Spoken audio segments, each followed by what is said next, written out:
पाकिस्तान के सिपाही जग रहे थे। सरहद के इस पार वातान के फर्जंद अपनी ड्यूटी पर थे, मजबूत, बेखौफ और अल्लाह पर भरोसा रखने वाले। तुर्खम के इलाके में जब अफगानिस्तान की तरफ से पहली गोलियां चाली, पाकिस्तान आर्मी के दिलेर जवानों ने तुरंत जवाब दिया। उनके लिए ये सिर्फ जंग नहीं थी, ये पाकिस्तान की इज्जत और हदूद का मुकद्दस फ़र्ज था।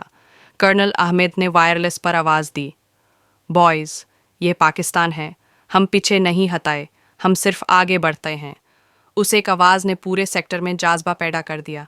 सिपाहियों ने अपनी पोजीशन ली, टैंक और आर्टिलरी रेडी की गई और चंद मिनट्स में आसमान पाकिस्तान के जवाब से गूंज उठा।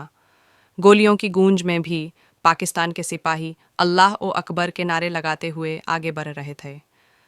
उनका हर कदम एक पैगाम था, हम अमन चाहते हैं, मगर अगर जंग थोपी गई तो हम पीछे नहीं हटे।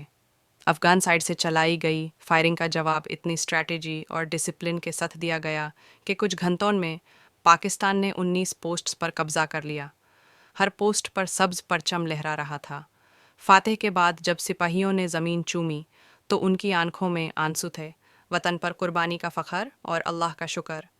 पाकिस्तान आर्मी ने हर मौका पर साबित किया कि वो सिर्फ जंग नहीं करती, वो अमन के लिए जंग करती है। वो लोगों के लिए दुआ करती है, मासूम बच्चों के मुस्तकबिल के लिए लड़ती है और अपनी सरहदों पर निगाहबन बनकर खड़ी रहती है। सुबह के वक्त जब सूरज निकला तो पहाड़ियों पर चमकता हुआ पाकिस्तान का झंडा दिखाई दिया।